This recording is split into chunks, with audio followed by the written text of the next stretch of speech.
Bonjour, alors aujourd'hui je vais interviewer Salomé et Alexandra qui donc se sont inscrites au concours des plaidoiries. On va commencer avec Salomé. Donc en quoi consiste le concours des plaidoiries exactement? Alors bonjour, donc le concours de plaidoirie du mémorial de Caen se divise en trois parties. Donc il y a le concours pour les avocats, le concours pour les élèves avocats et enfin le concours pour les lycéens. Et donc moi et Alexandra sommes dans le concours pour les lycéens et il fallait choisir un cas d'une violation des droits de l'homme sur lequel on fait une plaidoirie, c'est-à-dire un texte argumenté pendant 8 minutes pour défendre notre cas de la violation des droits de l'homme. Pourquoi vous êtes-vous inscrite à ce concours? Alors, dans le cours de droit qu'on nous a proposé à faire ce concours. Et j'envisage peut-être dans le futur de devenir avocate. Et donc, ça m'a permis de connaître mieux le métier de journaliste, exactement les plaidoiries, j'en avais jamais faites, je savais pas comment ça se passait, et donc faire toutes les recherches et ensuite participer là, à la finale régionale, ça permet vraiment de commencer un peu le métier d'avocat. Eh bien, mon prof de droit nous avait proposé ce concours au début de l'année et j'ai décidé d'y participer en me disant que ce serait un bon entraînement. Et puis finalement, j'ai dû rédiger une plaidoirie de 8 minutes. Quel thème avez-vous donc décidé d'aborder dans cette plaidoirie? Donc ma plaidoirie porte sur Malala Maiwand. C'est une jeune afghane, journaliste et militante des droits de l'homme qui a été assassinée le 10 décembre 2020 en Afghanistan. Et donc je traite de l'importance de la liberté d'expression et de la presse, qui est ces libertés sont en danger en Afghanistan. Et donc, par le biais de Malala Maiwand, une femme qui s'est battue pour sa liberté d'expression, je vais montrer tout d'abord comment est les conditions pour les journalistes en Afghanistan aujourd'hui et partout dans le monde l'importance de la liberté d'expression parce que c'est un des droits fondamentaux de l'homme. J'ai décidé d'aborder la peine de mort parce qu'elle est encore, elle opère dans beaucoup de pays encore aujourd'hui, alors qu'on penserait que avec l'évolution de nos sociétés, on n'a plus la peine de mort. Et du coup, j'ai été révoltée et j'ai décidé de parler de ce sujet. Pourquoi avoir choisi ce thème? J'ai choisi ce thème parce que j'ai lu un article à propos de Robert Badinter qui a lui-même, en 1981, participé à la loi pour l'abolition de la peine de mort. Et ça m'a beaucoup inspirée et je trouvais que sa façon d'exprimer ses convictions était très intéressante et j'ai voulu un peu faire de même, disons.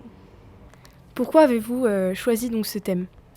Alors, quand on fait une plaidoirie de 8 minutes, il fallait que ça soit sur un thème qui me plaisait particulièrement et un thème assez récent, puisqu'il fallait le faire entre 2019 et 2020. Et donc, je savais que la situation en Afghanistan était en train de se dégrader, mais je ne connaissais pas réellement qu'est-ce qui était en train de se passer. Et je ne savais pas que les journalistes étaient notamment assassinés. On avait par exemple certains numéros assez vagues de ce qui se passait, mais je ne savais pas qu'il y avait 132 violences envers des journalistes en une seule année dans un seul pays. C'est un nombre énorme, ça m'a marqué et donc j'ai voulu, par ce biais de plaidoirie, un peu donner la voix aux journalistes qui sont aujourd'hui en Afghanistan et qui essayent d'exprimer leurs opinions. Comment avez-vous procédé dans le cadre de vos recherches? Alors tout d'abord, donc j'ai cherché quel thème aborder et après avoir passé donc une première phase dans le concours jusqu'à cette finale régionale, j'ai ensuite procédé dans des recherches plus juridiques. Donc j'ai cherché des articles des constitutions afghanes, de plusieurs lois mondiales qui parlaient de la liberté d'expression et de la presse. Et j'ai cherché plus en particulier au sein du pays quelle était la condition des femmes journalistes, parce que je voulais particulièrement m'intéresser à leurs conditions, parce que c'est un peu le centre de mon thème. Et donc c'est beaucoup de recherches dans plusieurs sources pour essayer de rester tout d'abord le plus objectif possible et ensuite, plus vers la conclusion, essayer de donner un petit avis sur ce qui se passe en Afghanistan. Alors tout d'abord, j'ai essayé de trouver des cas et c'était assez difficile parce que on n'a pas beaucoup en fait d'informations sur la peine de mort, sur les personnes qui se retrouvent dans les couloirs de la mort.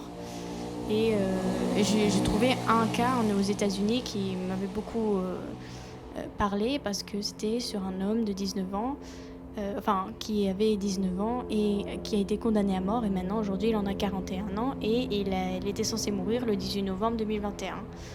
Et j'ai trouvé cela injuste de lui donner une date limite et ensuite de lui dire 4 heures avant son exécution qu'il n'allait pas être tué, alors qu'on ne sait même pas encore s'il est innocent ou s'il est vraiment coupable. Et quels conseils donneriez-vous donc aux prochains élèves qui aimeraient participer à ce concours ?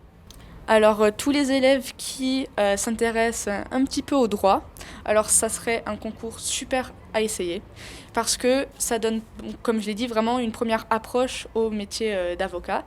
Et ensuite, un conseil, c'est de choisir vraiment un thème qu'on apprécie parce qu'il faut faire une plaidoirie de 8 minutes. Donc tenir 8 minutes sur un thème qui nous plaît, c'est très facile. Toutes les recherches qui peuvent paraître longues, quand on aime vraiment le sujet, ça passe très rapidement.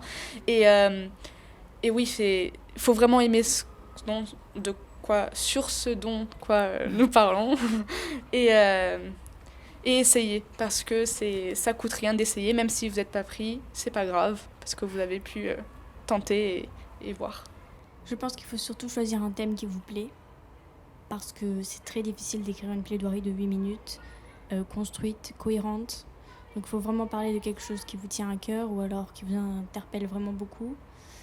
Et puis il faut essayer de se baser sur le plus grand nombre de textes de loi, mais aussi faire partager les émotions au public qui écoute et qui ne veut pas qu'entendre une rédaction de texte de loi, parce qu'en fait, ce qu'il y a derrière toute une plaidoirie, c'est l'humain aussi. Merci beaucoup.